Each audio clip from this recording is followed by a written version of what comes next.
Coming up in my conversation with Monique Of Chambers. course, the migration, but identity can also be carried through rituals. Identity can be carried through language and our music. Completely different culture, Absolutely. different climate, different ways of being, different food. I remember I couldn't eat the chicken here for a long time. Students of African descent often drop out of university by year 2. Right, that was what took me to Canada, $1,000, that's all I had. Because if we throw out the pieces, we're throwing out the memory. My life was saved because I remembered. In this conversation, we explore Black diasporic identity through the lens of migration, memory, culture, spirituality, and belonging. Together, we reflect on how Black diasporic communities navigate race, displacement, and home, and what institutions often miss when they fail to recognize the depth and diversity within Black experiences. Joining me today is Aina-Nia Ayodele, whose work helps us think more deeply and more consciously about identity, sacred practice, community, and what it means to not only survive history, but to flourish beyond it. The question I want to engage in today with you is, what gets lost when people treat Blackness as a single story, rather than recognizing the cultural, historical, spiritual, and diasporic realities that shape Black experiences? Friends, these are the conversations we need to have. It's great to have you today. When I think about Aina-Nia, I think to myself, you are a leadership coach. That's how I was introduced to you, as a matter of fact. You are an author, which I'm going to be speaking about your book very shortly. You are an ancient wisdom teacher and a spiritual liberation activist. And you are the CEO and principal of Aina-Nia Learning Journey. But in addition to those things, you are a mother. You are a mentor. You are many different things.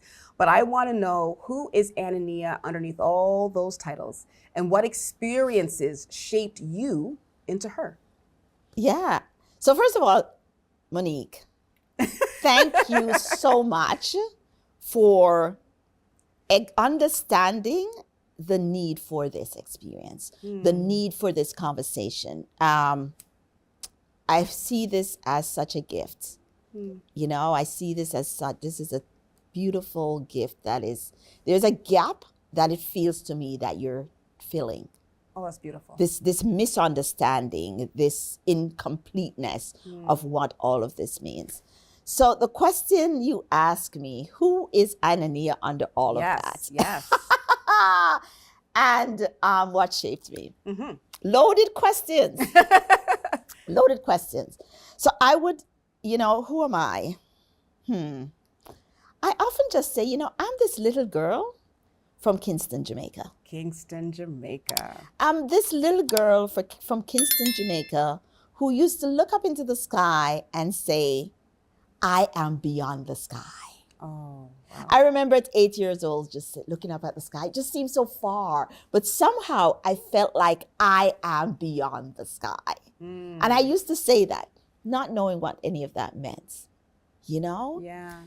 And so when I think about who I am at exactly a month from now, I'll be 60 years old. And when I think about... You look amazing. Thank you. And when I think about who I am today, I am a spirit. I am a spiritualist walking on this planet through love and through compassion. I am this being that has chosen to live my purpose in this lifetime. And my purpose is to teach. It is to teach, and in my teaching, heal. As many as I am able to with this body that I have. And beyond that, or inside of that, let me say, I am a simple, magnificent, abundant woman who is, I always start with this, is a grandmother, because that's kind of like my proudest thing these days. You're a grandmother as well. Beautiful. I am a grandmother. I am, as you said, I'm a grandmother, I'm a mother, I'm a partner. Yeah. I'm a daughter, I'm a sister, I'm an elder in the community. I am this all-around human being that serves all of those things that I've mentioned in these different ways, but in the same way. And that way is through love. My teaching is I don't separate my work from my life. I tend to, in all experiences, be teaching. Yeah. And I didn't realize that until several years ago. My partner said to me, "You're always teaching." And I'm like, "No." And she said, "Yeah," in the simplest of conversation. And what that told me is that I am indeed on path. Indeed, I'm living my vision, because we come on this planet to do a particular and a unique thing. And we don't do it here and not there. Yeah. When we know we're on path is when we're doing it in all spaces. So I see myself as this beautiful flower with many petals. Okay. All those petals that you just mentioned. Author, that teacher. But there is this one beautiful petal. And in any given moment, depending on who needs to be served, can receive a different part of that flower and choose the petal that works for that. And so that's how I would describe me. Yeah. What brought me here was the next question. What has informed this? Yeah. You know, life. And the ways it chooses to show up. And the many ways that it has chosen to show up. Yeah. You know, and sometimes I think, well, if I had chosen another path, I could be a so-called statistics. Okay. Because my life has not always been smooth and gentle. My teenage years were rough. I am a thriver of abuse. Yeah? Mm-hmm. I am a thriver of many situations that another person that I've come across in many spaces in my life went into places that are dark. Yeah. You know? Yeah. So I have been fortunate. I really think it's fortune that I was gifted through my life and through my many, many life experiences to be what I almost think is like the ancestors would take my collar and just pull me out. Ooh. You know? And say, "Not now, baby." Like, do you think they saved you? Yes, often, many, many, many, many times. And so, and all of those experiences culminated into something that then taught me, oh, this is what you're here for. And the biggest part of that was the car accident that I had almost 25 years ago. Okay. You know, that shifted everything for me. Was that here or was here in Canada? Here in Canada, that shifted everything for me. But I think about even my choice to come to Canada. Yeah. It was through illness. I had a very, very severe ulcer. I had an ulcerated stomach that wouldn't go away. You know, and no matter what I did, it wouldn't go away. And I was a young, successful professional. It's interesting. I was the youngest person at that time to be in investment sales in Jamaica. Okay. I was 21 years old and I was doing really awesome things, right? Yeah, I just have always been fearless, kind of. Yeah. And so, but I was unwell, just the stomach. And so my aunt suggested, and I think my mother actually collaborated with her to get me out. Okay. Now, they were thinking to get me out because I was with a boyfriend they didn't like. Oh. Right? Yeah. There's always this hidden agenda. Yeah. But as part of that, I was really needing to see a doctor. Yeah. They thought, you know, let's come to Canada, see what's going on, right? Yeah. And you know what turned, and so that was what took me to Canada, right? That was what took me to Canada. $1,000, that's all I had. And I think now 1,000 Canadian dollars or Jamaican dollars? 1,000 Canadian dollars. Okay. Because I had a profession, I was working, you know, I had my car, you know, I was able to sell that. It was sold after. But I mean, I came to Canada for healing. Yeah. I came to Canada for healing. And my father was already here and I had some relatives here. And so that's what took me to Canada. And it really was supposed to be the short term just so I could see what's going on in my stomach. Interesting. Wow. And then here I am. And here you are. Wow. You said that you came to Canada for healing. Can I ask you, were you able to receive your healing? Well, I certainly was able to understand what was going on. Okay. And I do believe that I got the healing, right? Because really, what was going on, at first they thought there was something happening that could be even cancerous, right? Okay. That's because the ulcer was in my duodenum, which is really at the end of your stomach. Okay. But what causes ulcer is what I came to understand was all the trauma that I had experienced, right? Had created this unwellness in my body. Yeah. Yeah. And so if I release the stress, and if I released all of that angst that was going on, and I started to eat differently, the healing happened. Yeah. And it happened actually really quickly. You know, it happened really, and I say quickly because within a year or two, there was no sign. You were suffering for so long, but within a year or two, you were healed. Yeah. And you know, one of the things as I'm listening to you speak, one of the things I'm capturing is you weren't just healed physically. I think that you experienced healing in more ways than one, because that shift from, you know, Jamaica to Canada for a particular purpose shaped you into who you are. I just finished listing off all these beautiful titles. I don't know, and maybe you can correct me, because this is, I think, your area of expertise. I don't know if you would have became her if you had remained unwell. So I will say absolutely not. Okay. Yeah. Absolutely not. And I get asked that question a lot. If you'd stayed in Jamaica, would you be who you are today? Yeah. And I don't know, but I don't think so. Certainly not in this way. Yes. Because there were other factors that were at play that as a woman would not have made it simple. I was groomed to get married, have children, da da da da da da da. In that order. Which in that exact order. In that order. In that exact order. Yep. And who I am is really way too diverse and complex and free. So I can imagine that my stomach issue that was happening would have worsened. Yeah. Because it would not be me. So there would be this constriction that would be happening. Yeah. That's, ooh.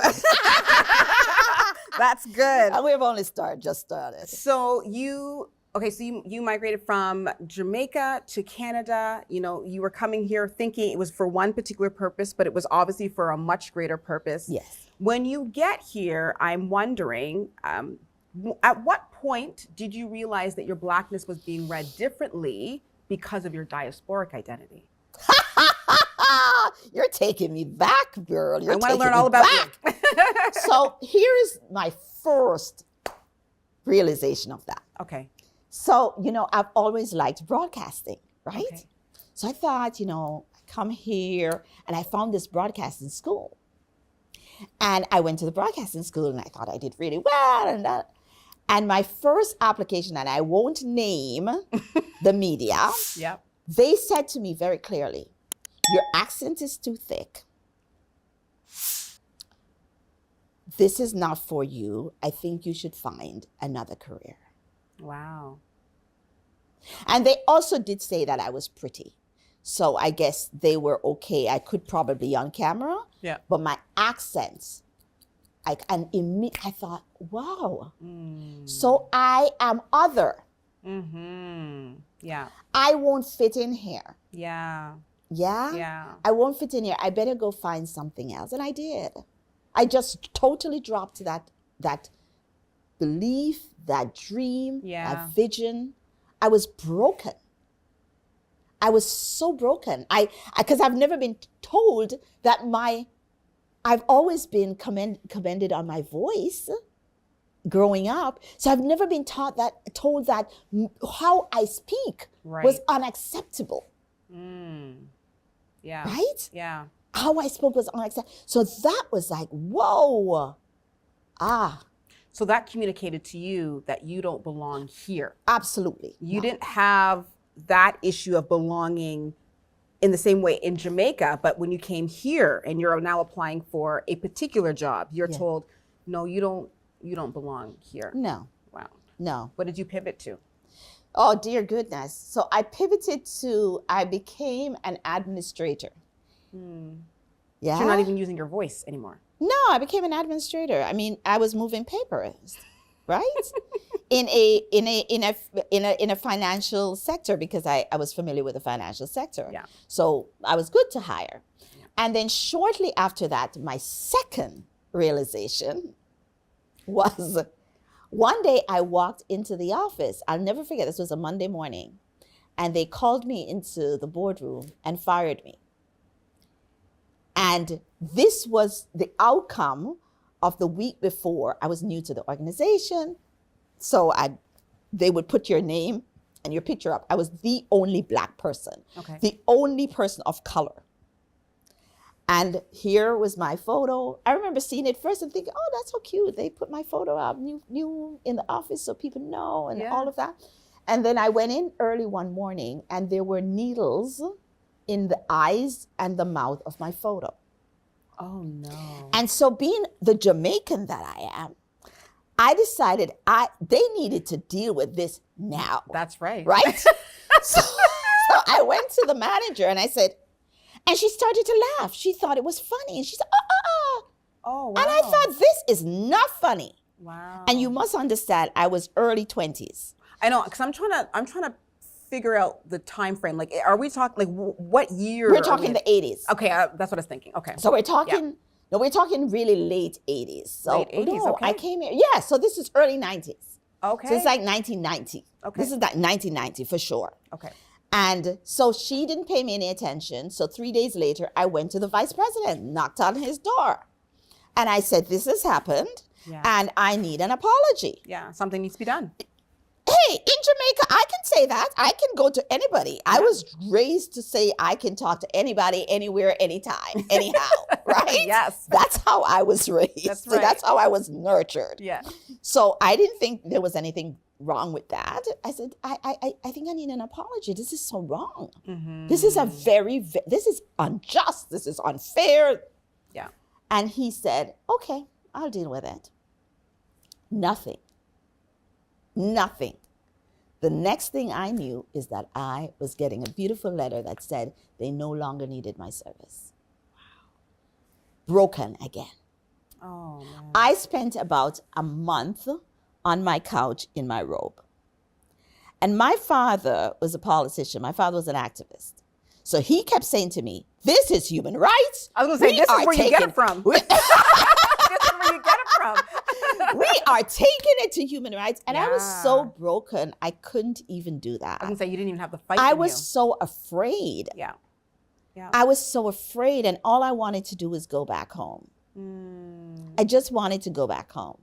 I wanted to go back home to where I was accepted, where I was celebrated, where I was appreciated, and that my skin and my voice weren't being critiqued. Yeah. Right? Yeah. And where I wasn't other. I really did. I wanted to go back home. You said I wanted to go back home. Yeah. And so I know that was many years ago. Yeah. Would you consider Canada home today? Or is it homely? I would say it's homely. Homely. Because home for me is wherever my body is. So I could be anywhere and feel at home. Home is where I feel, where I'm in a space. This is home. Okay. And this is home because when I came in here, I felt belonged. When I came in here, I felt at peace. When I came in here, I felt approved and celebrated. And I am at peace. So this is home. Okay. Yeah, so it's homely. Yeah. I'm just wondering, are there some key things that maybe you did or you engaged in to make the space in Canada feel more homely, feel like you belong, as you said? So I will share another personal story that made me decide that this was going to be where I stay. When my son was 4 years old, he was diagnosed with a terminal disease could be terminal. It's no longer terminal. Could be terminal, but it's a pretty fatal disease called Kawasaki. And that is where it's a disease of the white blood cells. Okay. right? And so he was hospitalized, and it was a touch and go for a while. And I remember thinking, wow, at that point, they'd only found a cure for this 10 years prior. So they were still in the testing stage, but they were able to save my child very quickly. And so I thought about myself, and I thought about my child, and I thought about, wow, this is a place that has access. This is a place that has opportunity. This now is where I will stay. And that was, my son was 4, so that was about 9 years into being in Canada. So that settled me in that way, like made me make that decision. Yeah. But what really supported me is I started to find my kind. What's your kind? I started to find my African people. I started to find my Africanness. I started to find community that looked and felt like me. I started to build a community around me, right? I would search for the Black doctor. Yeah. I would search for the Black dentist. I would make it my responsibility to search for the Black stores, the Black owned stores, even if they were more expensive. Yeah. Because it's what made you feel at home. At home. It was what made me feel belonged. Yeah. Right? Yeah. So I started to feel community and create community. Yeah. And as I was raising my children, then bringing them into community. So I searched for it. Yeah. I searched for it, and I was fortunate because my father was still alive at that time. And so, my father was very steeped into community, of course, as an activist. Yeah. And he had his own community. And his community was a Pan-African community and a Marxist almost community, right? So I was feeling like, okay, this is my space. There are people like me here. It feels familiar. It felt familiar, right? It felt familiar. Yeah. When we would laugh the same way, we would talk over each other, and it was okay. That's right, and it was okay. Yes, that's good. It was okay. I could use my hands like I use my hands, and nobody would say you're using your hands. It's too not much. offensive. No. Yeah. And I would walk into my aunt's home. She's no longer here. My Aunt Vadney, who I called Grandma, and I would walk into her space and I would smell the cooking of the curry goat or the soup, my Saturday soup. Yes. And I would walk in and she would say to me, "Why you get so fat?" Yes. And I would know that she didn't mean, it wasn't unloving. That's right. It wasn't even a criticism. Yeah. Right? Yeah. So I was finding my own. That's good. And that helped me a lot. And I always say that to folks, the key is to create community. Yeah. We must create community. Yeah. And there were others that weren't looking like me. Yeah. But for the core of who I am and who were in my inner circle, they looked, felt, and spoke like me. I think about different diasporic communities. You're coming from Jamaica. I think about, my parents came from Jamaica, for example. People are coming from all different places. And I think about our identity. You said you had to search for community, and community was key for you, putting down roots here in Canada. I think about identity and how identity can be carried through, of course, the migration, but identity can also be carried through rituals. Identity can be carried through language and our music, right? And so I want to know, how do these factors shape belonging in ways for somebody who is from another country, right? How does it shape belonging for ways for that person that maybe institutions miss? And I think about music, I think about language, I think about some of these things, right? Like, how important is that for the identity of a person who's coming from somewhere outside of Canada, right? That sometimes universities, institutions miss, like, the importance of that. So, I see this so often. I see when I enter a space and I do rituals, because often I'm asked to do that. Yeah. And I see the eyes of Black students in these university settings from from across the diaspora. Yeah. But they're coming from home. Home might be Ghana. Home might be Uganda. Yes. Home might be Jamaica, Trinidad. They're coming from outside of Canada. And all of a sudden, here is this woman who is doing rituals or speaking in ways that feels familiar to them. Here, and you know me, Monique, I if I'm doing something, I need the space to look like me. That's right. Right? Yes. So often I would say, listen, Yeah. I know I'm speaking, but where are the drummers, right? Yeah, yeah. I know I'm speaking, but where's our butt cloth? You know, where's, and so they walk into the space and I see it. I see the ease in their eyes. They come to me. They are so grateful. The smallest things that I do make such a big difference for them. And many years ago, in my early career, this part of my career, I used to do some work at York University. And I would go in, and lots of international students, of course, like anywhere else, right?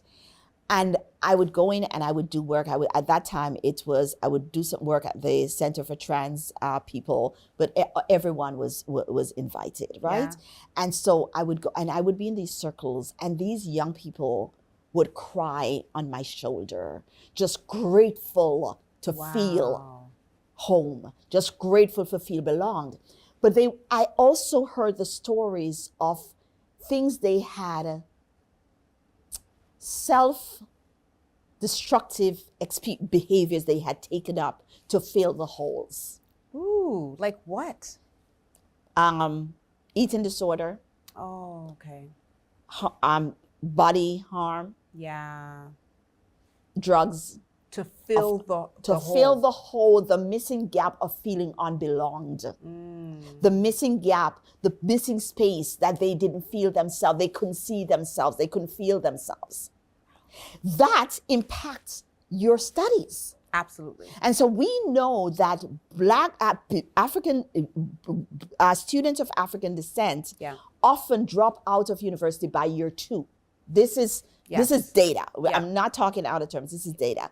But I want us to know that they don't drop out because they can't manage the work. They don't drop out because they don't have the intellectual capacity. That's right. They don't drop out. Often we think they drop out because of money. They don't drop out because of money. Because a lot of them will work 3-4 jobs if they need to. Yeah. They drop out because they're in an institution that does not welcome them. Yeah. They're beyond welcoming. They're in an institution that does not create belonging for them. They're in an institution that tells them they have to fit in to their way. Yeah. And I think what people don't realize, and this is something I had to learn for myself, I think people don't realize that in fitting in to fit their way, that dominant group, we're actually creating fractures in our own identity. Like there's, as you said, there's holes and there's gaps to begin with, but then I think that we participate in creating other gaps, right? And so sometimes, not always, but sometimes we're walking around fractured and wounded, right? And maybe not even understanding why or even how. But to your point, when I see an Aina-Nia show up and she's engaging in a cultural practice, or maybe she's speaking in a particular way, or, you know, as you said, like the drumming or what have you, all of a sudden it's like something in me identifies with that, right? And I think it's almost like the gap or the wound is like calling for what you have to offer. Yeah. They just, and you know, Malidoma Some, who is an amazing thought leader who's no longer with us, he talks about mental unwellness in the West, right? And we've put a lot of labels on these unwellness. Yeah. And he talks about that being a result of a lack of belonging, a lack of identifying, promoting, celebrating uniqueness and intersectionality, even in that uniqueness. And what happens then is that I feel so unseen because we're so invisibilized. I feel so unwelcomed. I feel that my unique gift is not required, not needed, not wanted. And so I the depression begins, right? The depression begins because every single person wants to feel belonged. Absolutely. No matter who you are. Yeah. Right? And the absence of that creates unwellness. I feel like there's a spiritual component to that, because some of the things that you're describing, I feel like it starts in like an invisible realm. You know, we're using words like wounds and fractures and unwellness and depression. Like, I feel like, yes, we do see the manifestation of what that looks like. You know, I'm laid up in bed for a long time, or, you know, I'm doing poorly at work, or maybe in my relationships or what have you. But I feel like there's like a spiritual, like it's almost like I feel like there's something that happens intangibly before it happens tangibly. Like, Yes. I feel like, and I think the spiritual, and I know that there's a lot of like research that supports this, but there's that, and I even like, I think about like indigenous scholars, or even, I believe that there is a spiritual component that we often overlook. That I think things start in an invisible realm and then they show up in our relationships, or the inconsistency in, you know, us experiencing joy, for example, right? Yeah. Like, so I think what my question is what is the spiritual component to how do we understand the spiritual component to one's well-being? I don't know if I'm phrasing that correctly.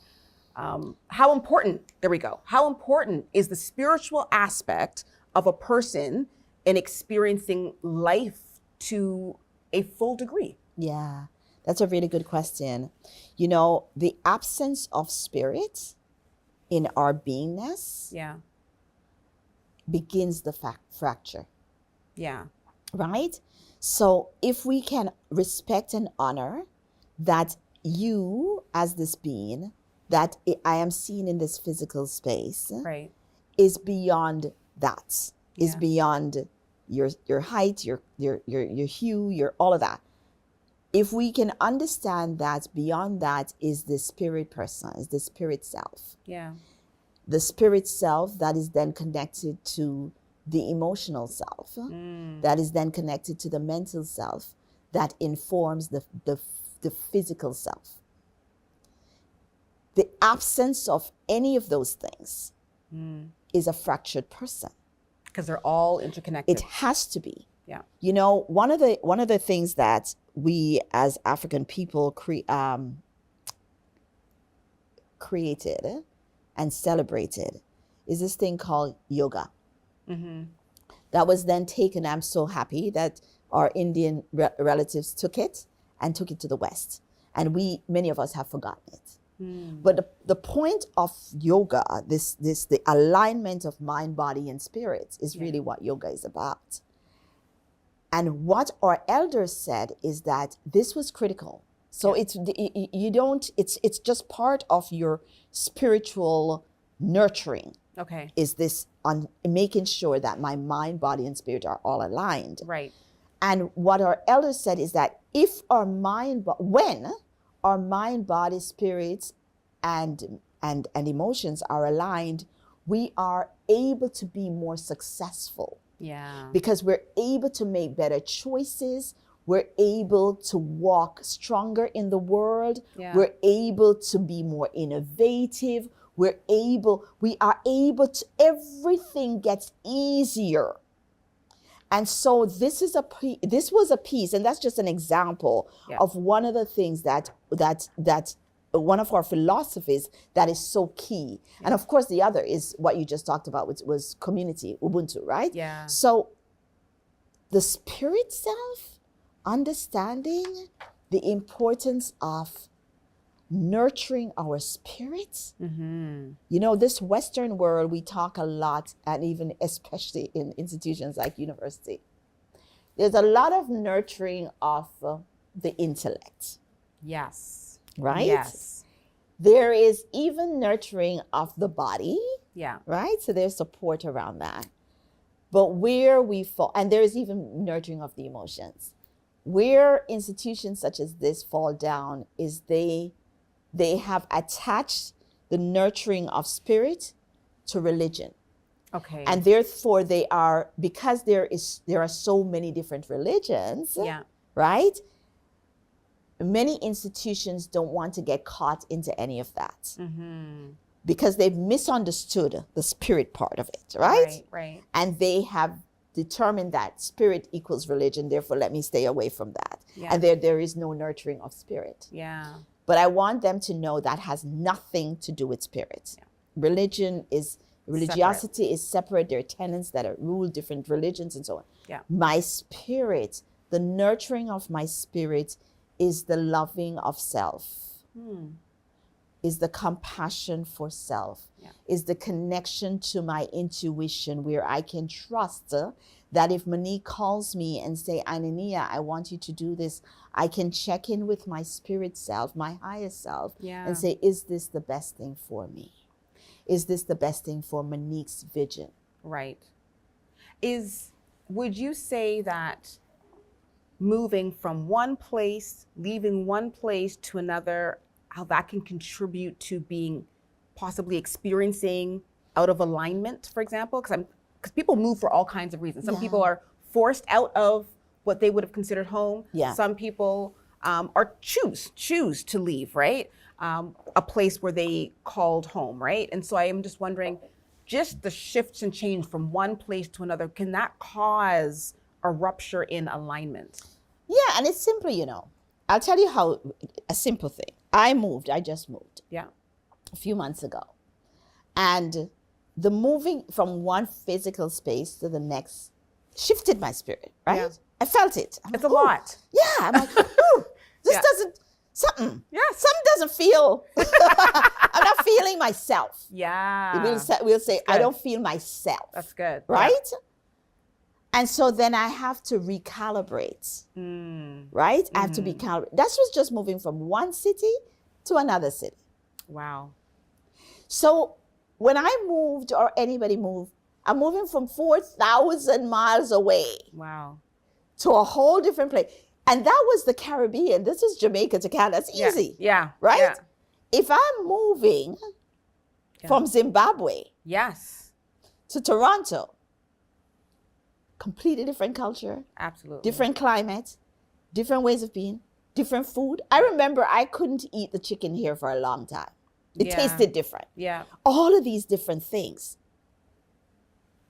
Yeah. My spirit is, right? And you can't, sometimes you don't have the words to articulate it. You can feel it. You're like, it's so funny that you say that. I always tell people, it takes some time to get settled when they're moving from one city to another, right? Let alone one country, one continent to another, right? And because there's so many other components, right? But it takes some time to actually get settled. But to your point, you're like, you don't feel, I love how you said that, I don't feel myself. Yeah. And sometimes we don't always have the language to articulate like those deeper places or those deeper aspects, but it's true. You don't feel like yourself when you move, right? And it takes time. Especially if you're young, and the younger you are, the more mature we are, is the quicker we can say, oh, I know what this is. Yeah. But if you're in your early 20s, late teens, you're not even sure, because all kinds of other things are happening too. Absolutely. Right? Yeah. So the missing piece for universities then, when they accept our people international students, is the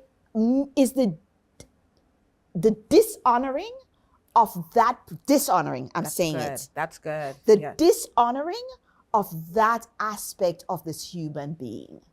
Wow.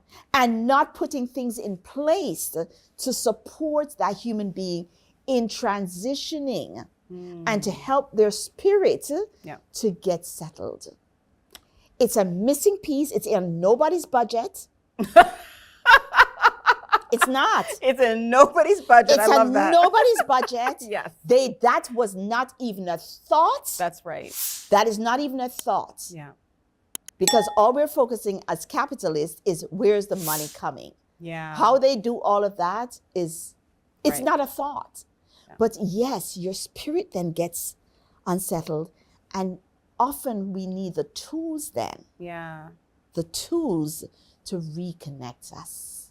Okay, so you talked about, I really appreciate the fact that you use this word dishonoring. How do we move from a place of dishonoring to honoring the experiences of, let's just say international students, right? Students who have the experience of migrating from one place to another.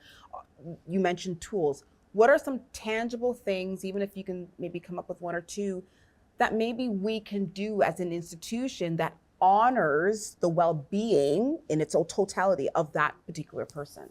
So the first thing to do, I would say, is, there is this, when we talk about indigenized philosophies, one of the key pieces to indigenized philosophy is this idea of community. Yeah. Right? And the way to build community is to build relationship. So I can't build relationship with you, Monique, if I don't know you. That's right. So I have to get to know you. I have to and listen, even if we think about, well, let's just talk about Africa. Well, you can't talk about Africa. Africa is a humongous place, and it's multifaceted. But there are some key pieces that are really important to all Africans. Yeah. And one of them is community. Yes. So it's very simple, and I saw a university do this the other day, and I thought, yes, you're getting it. Mm-hmm. And it was all of the international students were invited to this beautiful orientation. Okay. And when they came into the room was just filled of all these other African and Caribbean. It was an international students, all Black international students from wherever they came from. Yeah. And there was different foods from different parts of the diaspora, and it seems simple. Yeah. But then that starts to build community, and they get introduced to different mentors and different people. Mm-hmm. And so these very, what I would say, simple acts of kindness to go beyond welcoming students to now helping them feeling belonged. Yeah. And asking them, what if part of the orientation was to ask them what's important to them? Yeah, that's key. Yeah. Right? Yeah. What's important to them? Yeah. What would make them feel belonged in this space? Yeah. What can we do to support you? Yeah. Where are your support systems? Yeah. Yeah. Right? What do you need to be able to speak back home often? Because let's not assume that every international student that comes here has the access to just pick up a phone and call somebody. Yeah. Right? So these very... That's so simple. Simple to pick things. up the phone and call somebody. It's wow. Yeah. Right? Yeah. When I met my high priestess in Ghana, she went into her shirt or skirt and pulled out her phone. Like, what's up? You weren't expecting that? Not at all. Out to the rural area, right? Yeah. What if that was her grandchild? Yeah. Right? Yeah. And so just to hear the voice of my grandmother. Yeah. Yeah. How can I support that? What sponsor would sponsor international students who may not have access to have access? Simple things. Yeah. But to be able to do that, it means that you are thinking about the person as a whole person. Yeah. Not just the degree that they're about to get here. I feel like I may have asked this before, but I do want to, we'll see where I land. I feel like I've asked this already, but I'll never forget when I first met you. We were downstairs. You came into our space to do some leadership coaching, and I had walked downstairs. The room was set up, and I had seen all different things that I wasn't familiar with. And I remember at one point you were pouring water and speaking to us. And so I want you to talk to me a little bit about some of these cultural practices and what they mean to you. Because you're touching on this idea of the well-being, or the whole, that's the word, the whole person, right? And so I want to know, what are some of the cultural practices or even spiritual practices that you engage in that help to contribute to the wholeness of who you are, of who Aina-Nia is, and the work that you actually do? What came to me as you were asking me this is my grandmother. My grandmother, her name is Hilda Smith. We called her Silda because that's kind of how we do it in Jamaica. That is how you do it. That is exactly. Masilda becomes Yes. Silda. Yeah. But I remember my grandmother putting out water Yeah. at different times. You know, I was a young girl. She would put the water on her veranda, on the windowsill. Just kinda. one thing of water? Yeah, like a glass of water. She Okay. would put the water out. Yeah. I had no idea. Yeah. And then I remember that whenever somebody would buy a house in Jamaica and you were moving into a house, they would kill a goat. Okay. And then the blood of the goats was dropped in different places. Like, no. Okay. And I came from a very religious family. Yeah. So this is interesting because I've never heard this before. Oh, And my yeah. parents are Jamaican, so this is interesting. ask them. Yeah. Ask them. I'm going to. And so what happened for me? So I remember these things happening, but Right. no connection. Yeah. Right? And It was as normal. Yeah, it was, Yeah. we You do think that. And then nothing you of kill it. the goats and there's a big old thing going on and there's a pot and there's a soup and there's curry goats and there's a Yeah. big gathering and it's big. It's Yes. big deal, Okay. right? So as I seeped into understanding African spirituality Yeah. and African spiritual culture Mm-hmm. and traditions, I started to be introduced to these concepts. And I'm thinking, oh, we did that. That's not so foreign. Mm. I remember us doing that. But also I remember that when I asked, because I was a very inquisitive young child, it would be like, you don't talk about Yeah, it, right? yeah. You don't talk about it. It's not spoken about, nor does anybody. I think nobody really understood why. I think it was one of those things that you just cook, do you and you cook the pass beef down. in the pot. Yeah. Why do you cook the beef in that pot? I don't know. My grandmother did it. It That's was one right. of those things that was passed down, ritual that was passed down. Yeah. And so as I seeped deeper and deeper into these understanding, they became natural for me. It became natural for me at the full moon to put water on my windowsill. Moon water. What does that represent? Because at the time of the full moon, the cosmic energy is high. And it often we say that at full moon is a time that we ask for what we need. We ask the spirit. We ask God. We ask we ask we ask universe for what we want, Okay. so that they can support us. Yeah. Right. So it's a really big deal, right? And then we drink the moon water. All over the world, they're selling moon water. It's sold on Amazon. Check it out. Oh, wow. Because one of my clients told me that. I'm like, why would you buy moon water on Wow. Amazon? But Meanwhile, you just put the water on your windowsill yes, at a particular time. yes. So that's just one example. Yeah. But the pouring of water for us is the calling and the acknowledgement and what a Christian church is often referred to as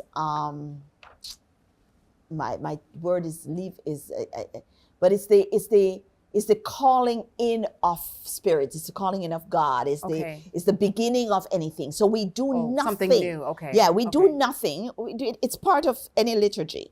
Yeah. We do nothing until you have called in a spirit. You have acknowledged, thank you, God, for Okay. being here, or Right. kind of thing. Okay. It's sang in hymns.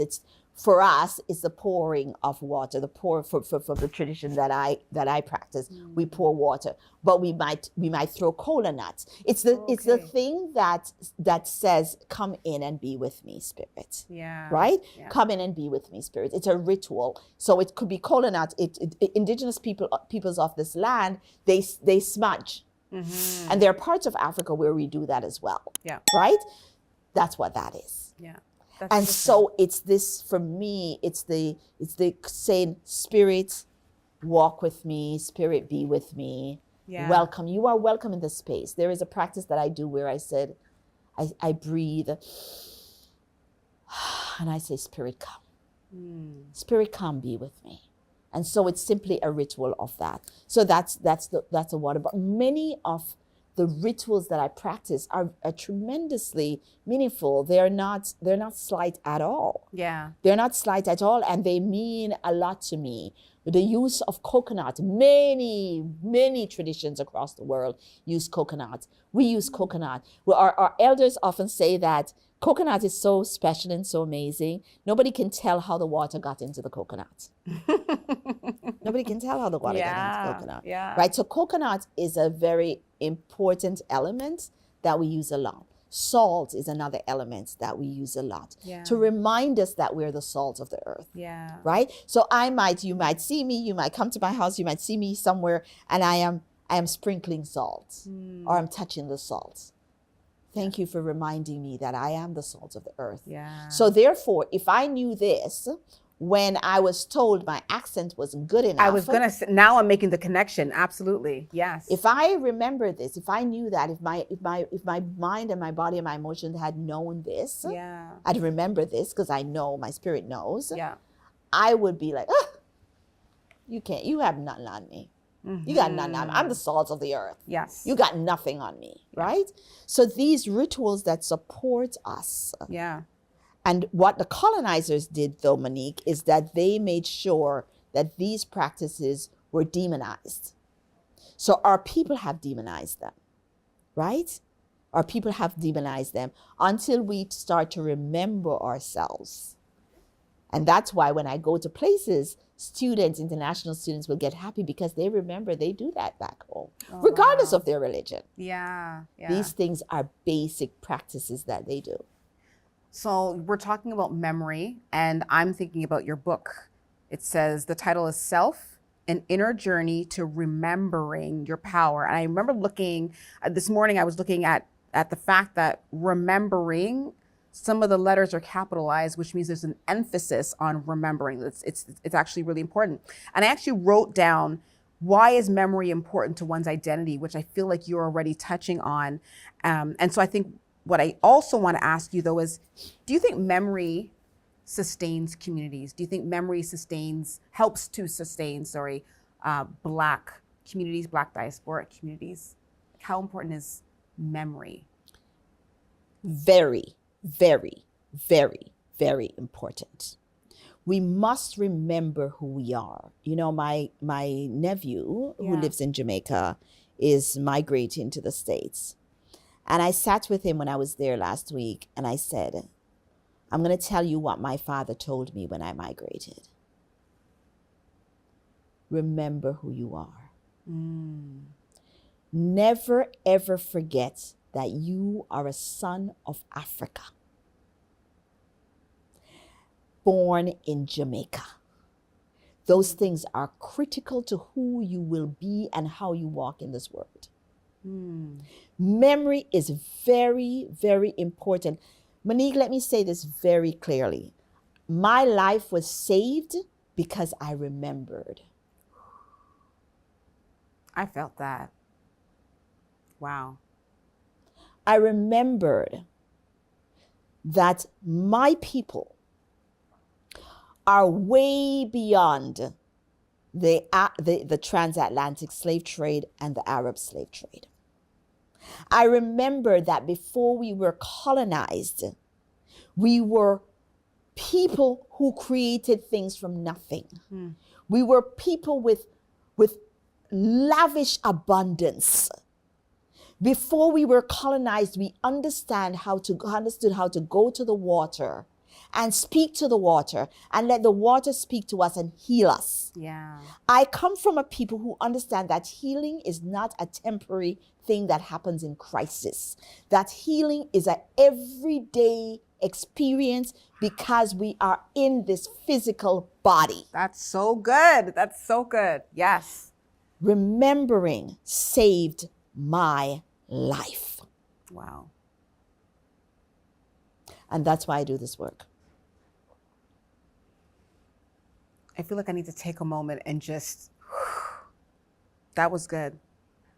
To your point, I think that, and I'm going to wrap things up here, but I think to your point, institutions, all kinds of different institutions, not just educational institutions, institutions on a whole, I think the West on a whole, they work its hardest, they do its finest work in trying to rob people of their memory.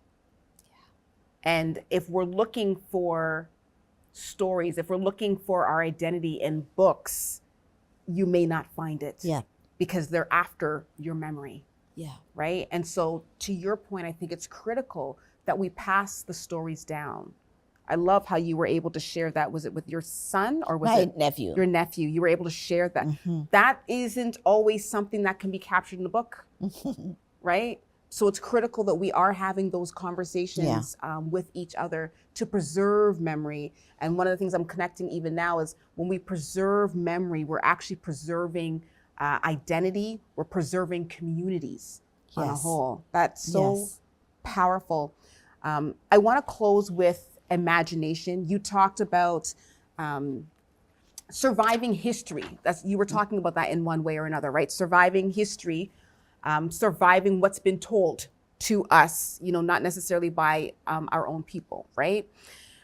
If we were to reimagine for a section, what does it mean for Black diasporic communities to not only survive history, but to thrive and to flourish beyond what they've been told, beyond the harm? Yeah. Right? Yeah.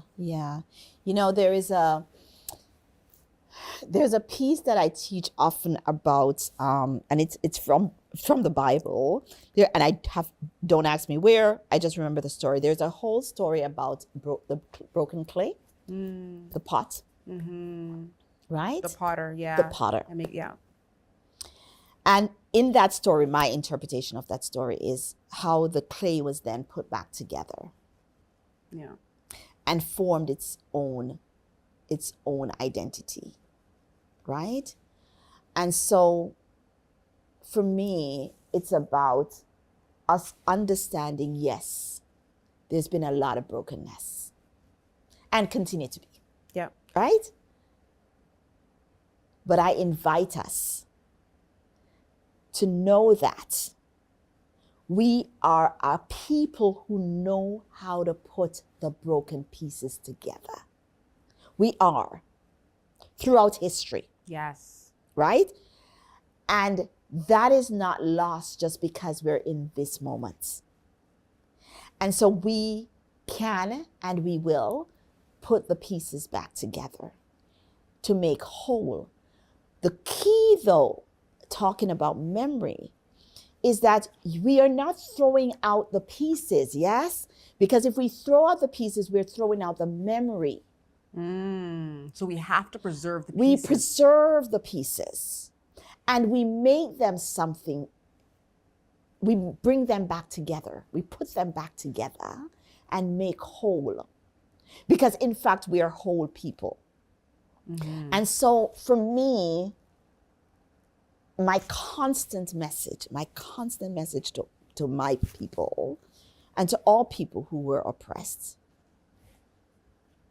and colonized is to remember that we know how to put it back together and that we can. And that we need to, that's why I love the idea of the Sankofa. We need to return to our natural ways of being, not the ways that have been dictated to us, right, but our natural ways of being. Yeah. We need to return to our basic philosophy, the philosophy of honoring spirits. Right. Honoring our ancestors, those who have gone before us. It's not ancestral worshiping, it's honoring. It's a very distinct, there's a distinction. Okay. To honor those who have gone before us and their walk so that they can lead us, that they can guide us. To honor elders, to honor children. To know that those are priorities in our well-being. To take care of nature. To understand that nature is our teacher and that when I'm in the plane and they said that there's going to be turbulence. And I said, I understand the gods of wind. My people know the gods of wind. And I'm talking to the wind right now. And I'm telling you, wind, I'm not feeling like turbulence today. Not feeling it. Not feeling it. And I sit there and I go into meditation and I pray that the wind be calm. Right. Because I know I have the power to calm the wind. right? Our people know that we have to respond. We know that we can speak to nature. Our people know that community, these are basic philosophies. Community is medicine. It's a medicine. This comes full circle. Yeah. So, I would just offer that my vision for us is to remember that we are so much more than the transatlantic slave trade and its 1,000 years of existence. We're so much more than the colonizers have told us that we are. Honor. Honor. Honor. And it's in our honoring of ourselves. It's in our honoring of each other. Yeah. It's in honoring of the land that we remember how to put the pieces back together. I love it. Well said. Thank you so much, Aina-Nia. It's been an honor. Same here, my love. Honor right back at you. Honor right back at you. Thank you so much. Beloved, stay connected with us by clicking the subscribe button and turning on your notifications.